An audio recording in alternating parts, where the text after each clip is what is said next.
satu kampung itu menjadi monyet. Asli. Kisah ini kisah nyata yang terjadi di zaman Nabi Musa alaihi salam. Jadi tidak ada satupun kisah dalam Al-Quran itu kisah yang bersifat khurafat atau fiksi. Betul-betul terjadi di masa dahulu. Dan kisah itu menjadi pelajaran bagi orang-orang yang datang di kemudian hari. Bismillahirrahmanirrahim. Assalamualaikum warahmatullahi wabarakatuh. Alhamdulillahi rabbil alamin. Anzalal qur'ana hudan linnasi wa bayyinatin minal huda wal furqan. Ashhadu an la ilaha illallah wahdahu la syarikalah wa ashhadu anna Muhammadan abduhu wa rasuluhu la nabiyya ba'dah. Allahumma salli ala sayyidina Muhammad wa ala ali sayyidina Muhammad. Kaum muslimin, Bapak Ibu hadirin hadirat yang dimuliakan Allah. Sebelum kita melanjut kajian, terlebih dahulu kita berdoa kepada Allah untuk mendapatkan keberkahan bagi hidup kita dan kelapangan bagi orang-orang yang telah mendahului kita. A'udzubillahi minasyaitonirrajim. Bismillahirrahmanirrahim. Alhamdulillahirabbil alamin. Assalatu wassalamu ala asyrafil anbiya'i wal mursalin wa ala alihi wa ashabihi rasulillahi ajmain.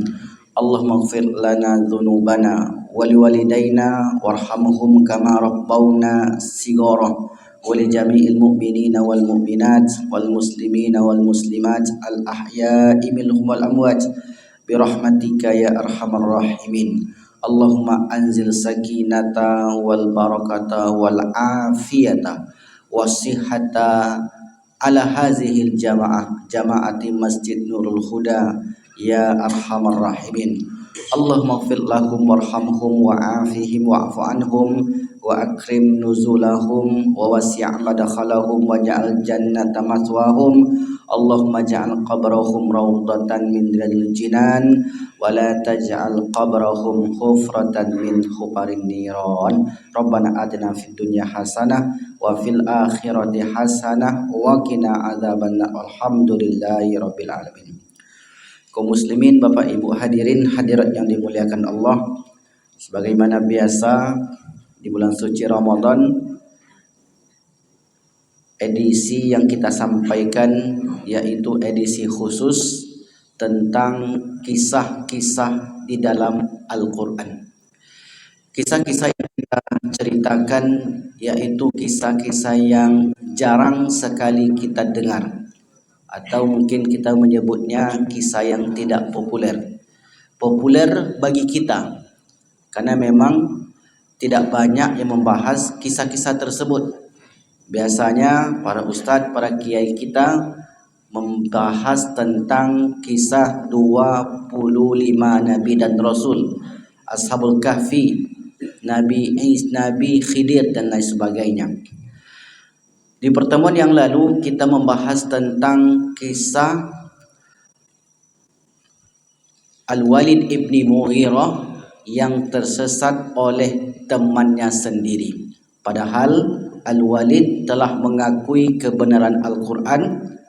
Disebabkan magnet kesesatan temannya Abu Jahal, akhirnya Al-Walid ibni Mughirah ikut tersesat.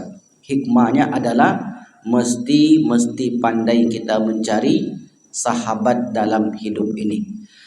Pada pagi ini kita akan bercerita tentang orang-orang yang melanggar di hari Sabtu.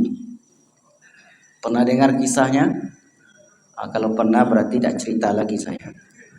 Orang-orang yang melanggar di hari Sabtu. Kenapa hari Sabtu? Kenapa tidak hari Jumat dan hari Ahad? Bapak Ibu yang dimuliakan Allah Subhanahu wa taala, secara umum umat manusia terbagi kepada 3. Ada umat Yahudi, ada umat Nasrani atau Masihi, ada umat Islam. Umat Yahudi disyariatkan oleh Allah Subhanahu wa taala kepada Nabi Musa alaihi salam untuk memilih hari Jumat sebagai hari besar mereka. Tetapi orang-orang Yahudi tidak mau. Mereka tidak mau memilih hari Jumat. Mengapa? Alasannya hari Jumat hari kerja. Siapa yang bekerja? Hari di mana Allah Subhanahu wa taala belum selesai menciptakan langit dan bumi. Hari Jumat itu hari terakhir, hari ke-6. Kenapa disebut hari ke-6, Ustaz? Kapan mulainya hari? Hari dimulai dengan hari Ahad. Ahad itu satu. Ahad, Isnin itu dua. Salasa, tiga. Arba'ah, empat. Khamis itu lima. Jumatnya hari 6, hari berkumpul. Hari Sabtu, maka hari Sabtu itu hari free. Maka mereka memilih hari Sabtu sebagai hari besar mereka. Sementara Nabi Musa alaihi salam sudah menyampaikan kepada kaumnya hari Jumat itulah hari istimewa, hari yang diberkahi. Karena Jumat secara bahasa artinya berkumpul, dari kata jim mim ain, jamaah. Jamaah artinya berkumpul, dari kata jim mim ain, Jum'ah. Mim ain tamarbutoh, Jum'ah. Jadi ketika ditetapkan oleh Allah melalui lisan Nabi Musa alaihissalam hari Jumat sebagai hari istimewa mereka, nah orang-orang Yahudi ini enggan untuk memilih. Alasannya apa? Karena penciptaan langit dan bumi belum tuntas. Sementara di hari Sabtu sudah selesai. Nah, oleh karena itu Bapak Ibu yang dimuliakan Allah, mereka pilihlah hari Sabtu itu sebagai hari istimewa mereka. Hari beribadah, hari di mana tidak boleh melakukan aktivitas kecuali ibadah saja. Dan mereka sudah sepakat, sudah bertekad untuk tetap memilih hari Sabtu sebagai hari raya mereka. Tapi kemudian orang Yahudi memang begitu Bapak Ibu. Setelah mereka buat kesepakatan, mereka sendiri yang melanggar. Hari ini pun kita melihat setelah mereka melakukan gencatan senjata, mereka sendiri yang melakukan agresi militer di Gaza. Kita tengok hari ini di Gaza sudah terjadi gencatan senjata. Tetapi dalam waktu bersamaan militer-militernya Netanyahu itu tetap dikirim ke beberapa daerah di kawasan Gaza seperti Jenin misalnya. Setiap hari masih ada orang yang meninggal, 13, 20, 30. Tetapi dalam waktu bersamaan mereka sudah mengadakan gencatan senjata. Nah, begitulah orang-orang Yahudi. Sampai kapan sifat ini mereka miliki? Sampai datang hari kiamat. Jadi memang sudah menjadi karakter mereka. Jangankan kesepakatan dengan manusia, kesepakatan dengan Allah saja mereka langgar. Maka kisah tentang pelanggaran-pelanggaran di hari Sabtu itu terdapat dalam banyak ayat. Misalnya ayat yang pertama atau surat yang pertama Quran surat Al-Baqarah, surat yang kedua ayat yang ke-65, itu satu. Karena ayatnya terpisah-pisah. Al-Baqarah 65 dan An-Nisa 47 dan juga An-Nisa 154 dan An-Nahl 124.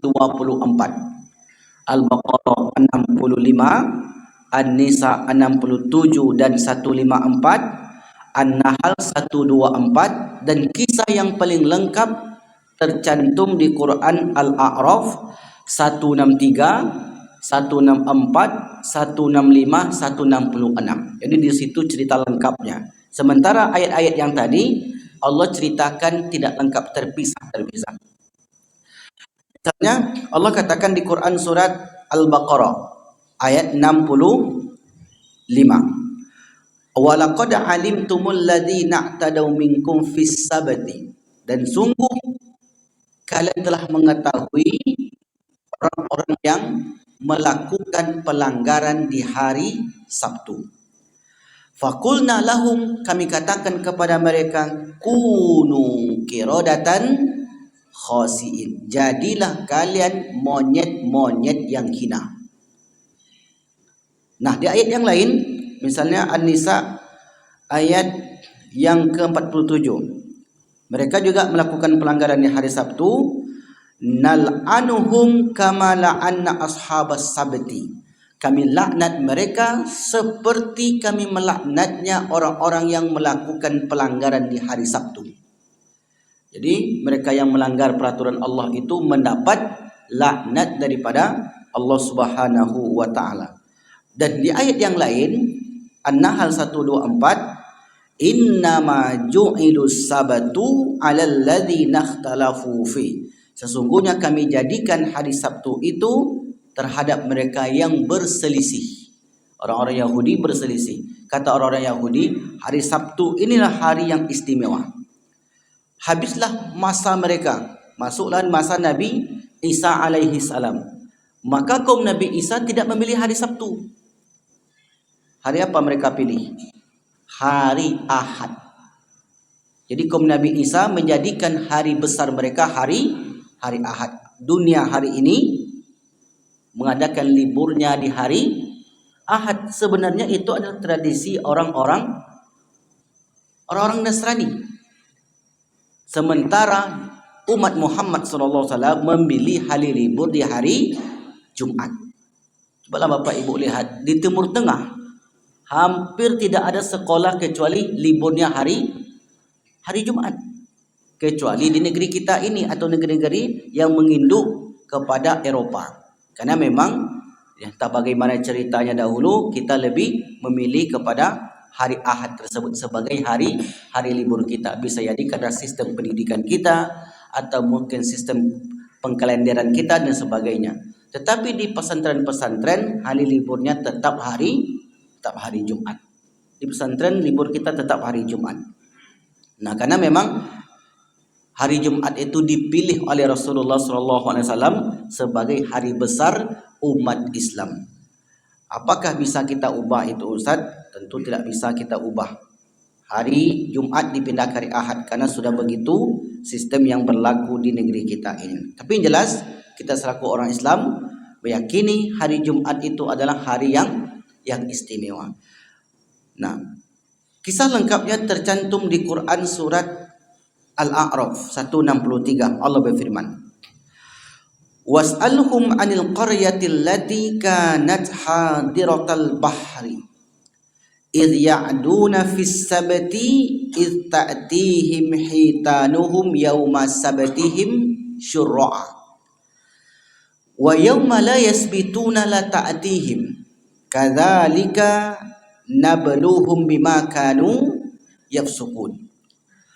Wa idh qalat ummatum minhum lima ta'izuna qauman illahu muhlikuhum aw mu'adzibuhum 'adzaban syadida qalu ma'dziratan ila rabbikum wa la'allahum yattaqun falamma nasu ma dzukkiru bihi anjaynal ladzina yanhauna 'anis su'i wa akhadna alladhina zalamu bi'adzabin ba'isim bima kanu yafsukun falamma ataw ammanuhu anhu qulna lahum kunu qiradatan khasiin. Artinya, dan tanyakanlah kepada Bani Israel tentang negeri yang terletak di dekat laut ketika mereka melanggar aturan Allah pada hari Sabtu. Ingat tadi disebut hari Sabtu. Sudahlah mereka memilih hari Sabtu sebagai hari besar, hari khusus untuk beribadah. Di waktu bersamaan mereka melanggar hari istimewa mereka itu. Di waktu datang kepada mereka ikan-ikan yang berada di sekitar mereka terapung-apung di permukaan air. Dan di hari-hari yang bukan Sabtu, ikan-ikan itu tidak datang kepada mereka. Demikianlah kami mencoba mereka disebabkan mereka berlaku fasik. Dan ingatlah ketika suatu umat di antara mereka berkata, mengapa kamu menasihati kaum yang Allah akan membinasakan mereka atau mengazab mereka dengan azab yang keras? Mereka menjawab, agar kami mempunyai alasan pelepas tanggungjawab kepada Tuhanmu dan supaya mereka bertakwa. Jadi tujuan orang beriman itu, mengapa melarang orang berbuat jahat, berbuat maksiat? Dua saja. Yang pertama alasannya, agar kelak di hadapan Allah kita tidak dipersalahkan. Ketika nampak kemaksiatan, dibiarkan begitu saja, Allah akan persalahkan, mengapa engkau diam. Yang kedua, kata orang-orang bertakwa, mudah-mudahan mereka bertakwa. Inilah cuma tujuan kita Bapak Ibu. Ketika kita membuat pengajian, tujuan kita cuma dua. Kelak di akhirat ada alasan bagi kita, ya Allah kami sudah buatkan pengajian, buatkan majelis ilmu, sudah kami sebarkan ilmu pengetahuan, tapi mereka yang tidak datang. Bukan salah kami, kata orang-orang yang diberi wewenang. Tujuan yang kedua, ya Allah, kalau mereka itu hadir ke masjid, hadir ke majelis ilmu, mudah-mudahan mereka bertakwa, bertambah keimanan. Dua inilah yang kita cari Bapak Ibu. Yang satu sebagai pelepas tanggungjawab kelak di akhirat, selesai surat tanggungjawab kita. Yang kedua, mudah-mudahan dengan adanya peringatan-peringatan itu, mereka bertakwa kepada Allah Subhanahu wa ta'ala. Maka tatkala mereka melupakan apa yang diperingatkan kepada mereka, artinya kaum Bani Israel ini mengabaikan nasihat Nabi Musa alaihi salam. Kami selamatkan orang-orang yang melarang dari perbuatan jahat, karena mereka nanti akan diberikan azab bencana yang besar. Orang-orang yang tadi mencegah, mengajak orang-orang beriman, Allah selamatkan mereka dari bencana tersebut.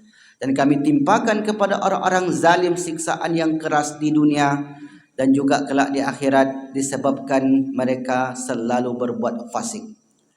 Maka tatkala mereka bersikap sombong terhadap apa yang dilarang, mereka mengerjakannya, kami katakan kepadanya, jadilah kamu kera-kera yang hina. Satu kampung itu menjadi monyet. Asli, kisah ini kisah nyata yang terjadi di zaman Nabi Musa alaihi salam. Jadi tidak ada satupun kisah dalam Al-Quran itu kisah yang bersifat khurafat atau fiksi. Betul-betul terjadi di masa dahulu. Dan kisah itu menjadi pelajaran bagi orang-orang yang datang di kemudian hari.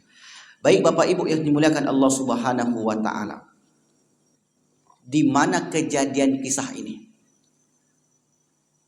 Di mana terjadi? Zamannya tadi sudah kita sebutkan, zaman Nabi Musa alaihi salam. Letak desa itu di mana? Apakah letaknya di geografis Indonesia? Sama sekali tidak. Karena Indonesia tidak masuk, Asia tidak masuk. Kisah ini terjadi di sebuah daerah namanya Elia. Kampung atau negeri Elia. Negeri Elia ini negeri yang terletak antara Madian dan Tursina, Palestina. Jadi di tengah-tengah itu ada satu kampung namanya Elia. Mungkin Bapak Ibu yang pernah menelusuri jejak para nabi di Timur Tengah mungkin akan diajak ke sana. Mungkin ada jemaah kita yang dulu ikut ke sana. Ada kampung Elia namanya, atau Elia. Kampung Elia ini Bapak Ibu luar biasa. Penduduknya mereka itu orang-orang yang beriman sebelum mereka itu melakukan pelanggaran. Mereka mengikuti arahan Nabi Musa alaihi salam. Mereka beriman kepada kitab Taurat yang diturunkan kepada mereka. Tapi kemudian teruji, mereka tergoda dengan keindahan dunia.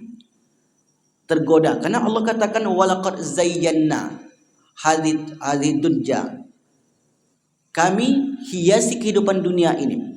Atau Allah sebutkan dunia itu seperti zahratul hayatid dunya, wala tamuddanna ainaika ila man mata'na bi zahratul hayatid dunya. Dan kau palingkan matamu itu kepada orang yang kami beri kenikmatan kepada dunia. Kenikmatan dunia yang kami berikan kepada mereka.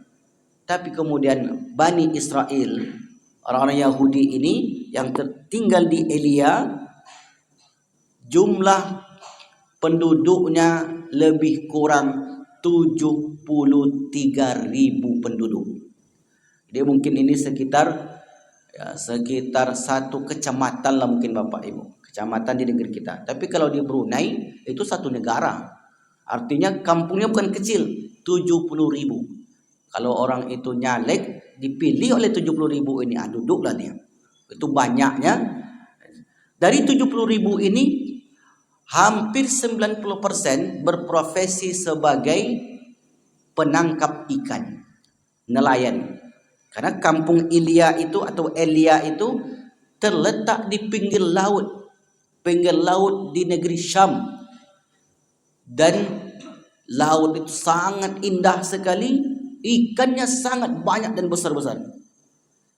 Masalahnya Bapak Ibu, ikan itu tidak datang ke permukaan kecuali di hari Sabtu, Ahad, Senin, Selasa, Rabu, Kamis, Jumat. Ikan itu seakan-akan hilang dari permukaan. Agak-agaknya ikan itu sudah punya feeling. Kok hari Ahad kok pasti tak ada, pasti banyak nangkap ikan. Kok hari Sabtu kok ada mungkin tangkap ikan. Jaring tak ada, luka tak ada. Nah, kalau di pinggir sungai kan, di pinggir laut kan kita masang luka. Akhirnya kemudian mulailah bosan sebagian penduduk ini. Kalau begini terus, Ahad sampai Jumat ikan tak banyak, hasil tangkapan kita sedikit, sementara di hari Sabtu ikan banyak. Begini saja. Bagaimana? Ini mereka bermusyawarah nih, beberapa orang di antara mereka. Bagaimana kalau jaring ataupun luka kita pasang di hari Jumat sore, kita ambil di Ahad pagi. Kita tidak tangkap ikan di hari Sabtu, kata mereka. Kita tangkap ikannya hari Jumat, ambilnya pagi Ahad. Maka nanti di pagi Ahad kita pun berbondong-bondong datang ke pinggir laut untuk mengambil tangkapan ikan kita. Ini namanya Bapak Ibu khilah, membuat tipu-tipu terhadap Allah Subhanahu wa taala. Mengapa? Karena tangkapan ikan itu tetap tangkapan di hari Sabtu. Yang dilarang itu ikan yang dapat di hari Sabtu. Bukankah mereka meletakkan jaring lukanya di hari Jumat, Ustaz? Iya. Tetapi ikan yang masuk dalam luka itu tetap ikan di hari Sabtu. Itu namanya khilah, membuat tipu-tipu dengan Allah Subhanahu wa taala. Nah, kata para ulama, umat Muhammad juga ada yang buat tipu-tipu semacam ini. Apa contohnya? Kambingnya sudah mencapai 40 ekor. Wajib zakat hewan ternak. Karena dia tak mau berzakat, akhirnya 364 hari, 2 hari menjelang 1 tahun penuh, disembelihlah kambing itu 1 ekor. Cukup enggak zakatnya? Enggak cukup lagi.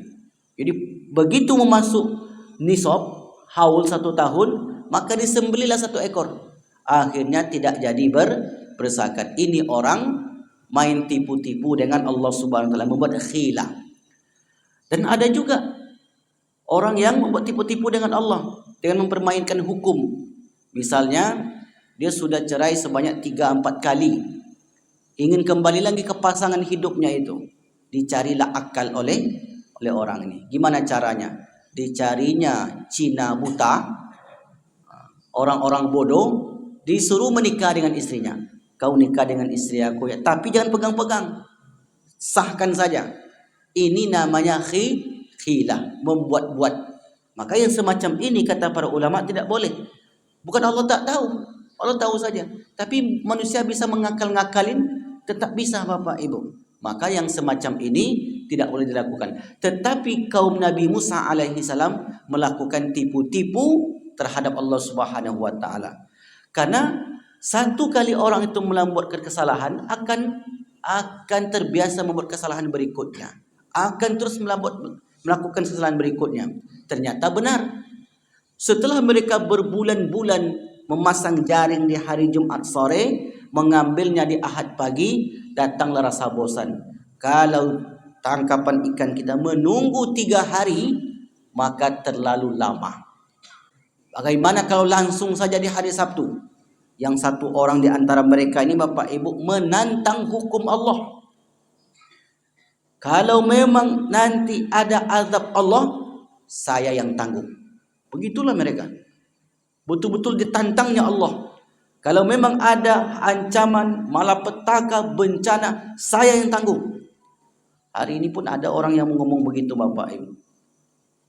Tanpa merasa bersalah, dia katakan di podcast-nya, YouTube-nya, kalau memang ada ancaman Allah, bersayang tanggung. Dan ada podcast dari siapa namanya? Ade Armando. Siapa namanya perempuan tu? Itulah namanya, saya tak tahu namanya. Ini kata dia, tak ada gunanya menghafal Quran. Al-Quran tidak bisa menahan bencana. Dan bahkan Al-Quran dapat mendatangkan bencana. Jadi bagi dia tak ada manfaatnya sama sekali. Al-Quran itu sama dengan yang lain. Bacaan-bacaannya yang lain. Al-Quran itu tak lebih daripada bacaan-bacaan biasa. Ini orang-orang semacam ini sama saja merendahkan kitab suci Al-Quran. Dan sama saja merendahkan Allah, menantang Allah Subhanahu wa taala. Modelnya berbeda. Kalau orang dahulu secara terang-terangan tidak ada azab Allah. Kalau memang ada azab, saya yang akan tanggung. Iya pula Bapak Ibu, dilakukanlah oleh orang ini. Seminggu dia tangkap ikan secara terang-terangan di hari Sabtu, 2 minggu, sebulan, 2 bulan, berbulan-bulan lamanya, hukuman Allah tak kunjung datang. Jadi sesuai pula apa yang diucapkan dengan kenyataan yang ada. Kata dia, tak ada itu azab-azab Allah. Tak ada hukum-hukum bencana. Hukum bencana itu ya wajar, ya bencana itu sendiri. Terjadinya gunung meletus, sudah memang takdirnya begitu. Terjadinya banjir bandang, sudah memang kodratnya begitu. Tidak ada yang mengatur alam semesta ini. Karena bumi itu begini keadaannya, karena cuaca begini keadaan. Dia lupa di balik itu semua, ada satu zat yang mengendalikan seluruh alam semesta ini. Memang tak nampak, tak bisa dilihat. Itu bisa diyakini dengan keimanan yang kuat. Dan orang ini Bapak Ibu ternyata tidak mendapatkan hukuman dari apa yang dia lakukan itu. Masalahnya bukan dia sendiri yang melakukan, dibawalah kawan-kawannya tadi. Maka setiap hari Sabtu mereka pun berbondong-bondong datang ke pinggir sungai, pinggir laut untuk melakukan penangkapan ikan. Dan mereka sudah lupa dengan aturan yang sudah Allah tetapkan kepada mereka. Dan aturan itu yang mereka inginkan sendiri. Bukan kehendak Allah, tapi kehendak mereka. Akhirnya kemudian Bapak Ibu, manusia terpecah kepada 3 kelompok. Kondisi masyarakat yang seperti itu, masyarakat terbagi kepada 3 kelompok. Kelompok yang pertama, kelompok yang melakukan pelanggaran di hari Sabtu secara terang-terangan. Dan ini jumlahnya mayoritas. Yang kedua, kelompok orang-orang beriman. Jumlahnya sedikit. Orang-orang beriman ini mulai risau. Kalau mau di kota, negeri awak, takkan mungkin Allah biarkan nanti bencana itu tidak turun di sini. Lambat laun pasti akan ada bencana. Karena Allah katakan kami tidak mengutus satu utusan pun kepada satu kaum kecuali setelahnya kami akan turunkan azab. Wa ma kunna mu'adzibina hatta nab'atsa rasulah. Kami tak akan turunkan bencana kepada satu kaum kecuali setelah kami utus kepada mereka para rasul-rasul kami, pemberi peringatan. Kalau zaman dulu nabi dan rasul, kalau zaman sekarang al ulama warasatul anbiya. Para ulama adalah pewarisnya para nabi. Akhirnya kelompok yang kedua ini Bapak Ibu mulai risau. Kalau itu ada pada diri kita, berarti termasuk orang-orang yang beriman sama seperti keimanan zaman dahulu. Di tetangga kita atau mungkin di RT RW kita ada orang yang berbuat mesum, ada orang laki-laki perempuan tak jelas di mana datangnya, tak nikah suami istri tidak. Bapak Ibu berhak, kita sebagai warga negara ataupun sebagai tangga itu berhak untuk menanyakan itu. Karena ketika bencana itu Allah turunkan nanti, yang kena bukan dia seorang. Karena diumpamakan oleh para ulama, satu negeri itu seperti sebuah kapal. Kalau kapal itu satu orang yang melobangi, satu orang yang merusak, maka satu kapal itu akan ikut tenggelam. Kalau ada satu buah itu yang busuk, maka jangan sampai buah-buah yang lain akan ikut busuk. Nah, kelompok yang kedua orang-orang beriman ini mulai risau. Kalau ini dibiarkan, tak ada cerita, pasti akan turun bencana. Mulailah mereka mendakwahi orang-orang yang melakukan pelanggaran tadi. Masalahnya jumlahnya sedikit, tidak bergeming menghadapi jumlah yang banyak. Yang mengaji berapa masyarakat kita Riau? Ada 5%. Itulah paling banyak, Pak. Nampak banyak di pagi ini karena jemaahnya di sana dari masjid itu 10 orang, masjid ini 10 orang. Itu aja PII kata Bu Ibu, partai inyo-inyo. Nampak banyak tapi itu aja orangnya. Besok ngaji di Al-Falah, ini lagi wajahnya. Nampak banyak karena kesolidan tadi. Nah, jumlah yang sedikit itu susah untuk bergerak, tapi tidak membuat mereka putus asa. Tetap mereka menasehati. Datanglah kelompok yang ketiga. Kelompok yang ketiga ini dia tidak sebagai pelaku, bukan sebagai pelaku melanggar aturan Allah di hari Sabtu tadi. Tetapi kelompok ketiga ini melarang orang yang melarang. Bisa dipahami nih, Pak? Dia melarang, bapak tak usah capek-capek, tak usah repot-repot, ibu tak usah sok prihatin, biarkan aja dia, Bu. Kan kalau dia berjudi kan uang dia, Bu. Betul tak, Bu? Ya, kata ibu. Kalau dia konsumsi narkoba kan dia, Pak. Kenapa pula bapak sibuk? Kalau Allah beri hukuman bencana kan dia yang kena. Taruhlah misalnya di sebelah rumah kita dia. Kalau dia mabuk di situ, kalau dia misal narkoba di situ, ketika dia sawan, apakah dia sendiri yang kena nanti? Bawa parang dia keluar. Lewat orang situ disabetnya. Jadi bencana itu bukan hanya untuk diri sendiri.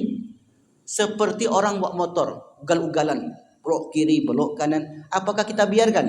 Biar aja lah Ustaz. Kan dia jatuh nanti. Iya, kalau dia jatuh, kalau kita ditabraknya. Jadi seperti itulah logikanya. Dan orang yang ketiga ini sebenarnya tak jelas kedudukannya. Dia bukan pelaku, tapi bukan pula sebagai pembela atau pemihak kepada orang beriman tadi. Mereka itu malah melemahkan semangat orang-orang yang beriman yang menegakkan amar ma'ruf nahi mungkar. Tetapi orang beriman terus menerus mereka melakukan amar ma'ruf nahi mungkar. Tak peduli mereka Bapak Ibu. Apapun omongan orang tetap kami lanjut. Akhirnya kemudian karena mereka jumlahnya sedikit, mereka pun berinisiatif. Begini saja. Kampung ini kita bagi saja. Orang-orang yang jahat kumpul dengan orang-orang jahat, orang-orang yang baik kumpul dengan orang yang baik. Dalam riwayat tersebutlah dibuat mereka membuat tembok yang tinggi untuk memisahkan ini kampung yang baik, ini kampung tak baik. Begitu cara mereka. Karena usaha sebagai manusiawi sudah habis, ikhtiarnya sudah selesai. Itulah langkah terakhirnya. Karena memang Nabi katakan, man ra'a minkum munkaran, siapa yang melihat kemungkaran di antara kalian, falyughayyir biyadi, cegah dengan tangan. Kalau tak mampu dengan tangan, fabilisani, cegah dengan lisan, sampaikan. Tak mampu juga, maka ujung-ujungnya dengan hati, biqalbi. Dzalika ad'aful iman. Itulah selama-lamanya iman. Akhirnya mereka habislah usaha daya upaya untuk mencegah. Buatlah tembok. Setiap hari orang-orang beriman tadi mendengarkan kegembiraan orang-orang yang menangkap ikan di hari Sabtu itu. Mereka bersorak-sorai, berbahagia, ketawa yang luar biasa. Karena tangkapan ikannya banyak, hasilnya luar biasa banyak. Sampailah suatu hari Bapak Ibu, hening kampung sebelah. Tak ada suara, tak ada sorak-sorai, tak ada kegembiraan. Orang beriman tadi pun heran. Mengapa mereka diam? Habis ikannya kata mereka. Mengapa mereka tidak bergembira lagi? Akhirnya kemudian dimintalah salah seorang dari orang beriman tadi untuk menengok ke sebelah. Dia pun manjat, ditengoknya. Kampung itu sudah kosong. Tak ada lagi penghuninya dari kalangan manusia. mulailah takut orang-orang beriman itu. Kampung itu sudah kosong, tak ada penghuni manusia.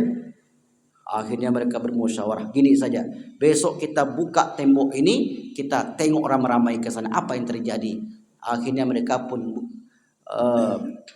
hancurkan sebagian temboknya untuk menengok saudara-saudaranya yang berada di kampung sebelah.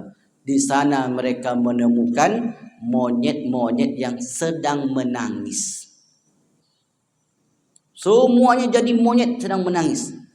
Monyet-monyet itu mengenali iko eteknya, iko apaknya, iko makciknya, iko apa lagi? Udahnya, iko abangnya, iko kawannya. Dia kenali semua bapak ibu. Tetapi orang-orang beriman tadi tidak mengenali monyet-monyet ini. Datanglah rasa takut orang beriman. Akhirnya mereka pun tinggalkan kampung sebelah itu dan kembali ke tempat mereka. Tak lama sesudah itu datanglah awan gelap yang serba gelap sekali. Tak terbit matahari, seakan-akan seperti itu. Setelah gelap gulita, maka kemudian datanglah petir halilintar yang dahsyat, yang hebat. Akhirnya kemudian menyambar semua monyet-monyet itu. Matilah monyet-monyet itu. Jadi tak ada satu pun yang tersisa. Jangan nanti dikira berarti monyet yang sekarang dari monyet itu, Ustaz. Tidak. Ini monyet-monyet itu udah mati semua. Karena monyet itu dari manusia. Yang dikutuk bukan monyet yang dikatakan oleh Darwin. Kalau Darwin mengatakan asal manusia dari monyet, itu dia dan kawan-kawannya saja. Asal manusia tetap dari Nabi Adam alaihissalam. Dan keturunan Bani Israel yang melanggar aturan Allah itu dikutuk oleh Allah menjadi monyet-monyet yang hina. Ada ulama mengatakan orang-orang tuanya dikutuk menjadi babi, orang-orang mudanya dikutuk menjadi monyet. Tapi pada umumnya ulama mengatakan semua dikutuk menjadi monyet. Monyet atau kera, bukan baruk. Baruk lain. Kalau cigak, karena beda-beda tuh Bapak Ibu, beda-beda jenisnya. Kera itu yang ada mirip apa namanya, yang hitam dekat mata, mirip kacamata. Dan itu lebih rakus dibanding monyet. Saya dulu punya kebun, masuklah kera itu, bukan monyet, masuk kera. Tidak ada makan dalam rumah itu. Beras dibalikkan sama dia, kuali dibalikkan sama dia. Ada apapun yang tergantung-gantung itu diruntuhkan sama dia. Itulah monyet. Sifat serakah. Monyet itu serakah. Makanya mengapa Allah sebutkan mereka itu kunu kirodatan khasiin. Jadilah mereka monyet-monyet yang hina. Mungkin umat ini tak akan ada yang seperti itu. Karena hukuman umat Nabi Muhammad yang melanggar tidak seperti umat dahulu. Kalau umat dahulu mereka dikutuk menjadi satu makhluk dan mereka habis dosanya. Kalau umat Muhammad tidak. Tetap jadi manusia dan cara bertobatnya dengan taubatan nasuha. Kalau mereka tidak bertobat, maka mereka berada di dalam kezaliman yang terus menerus. Akhirnya kemudian Bapak Ibu yang dimuliakan Allah Subhanahu wa taala, orang-orang beriman tadi pun lega karena ancaman dan azab Allah sudah menimpa orang-orang yang melanggar aturan tadi.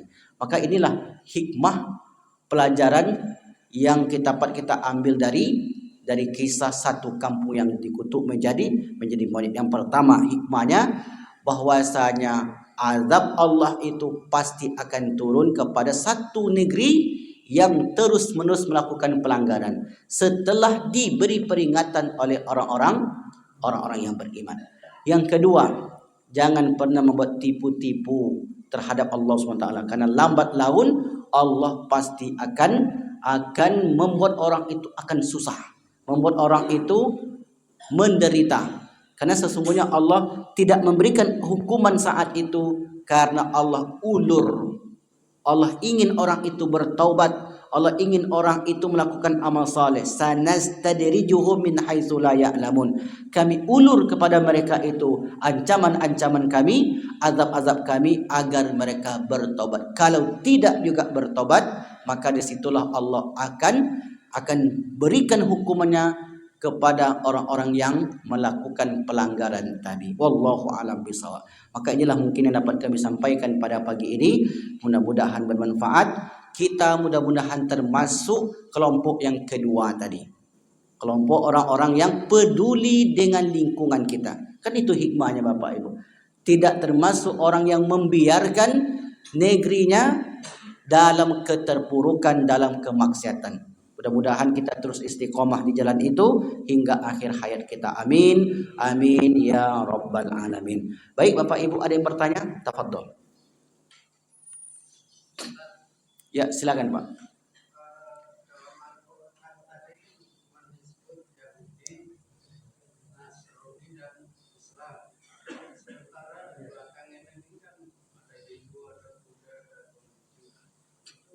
Baik.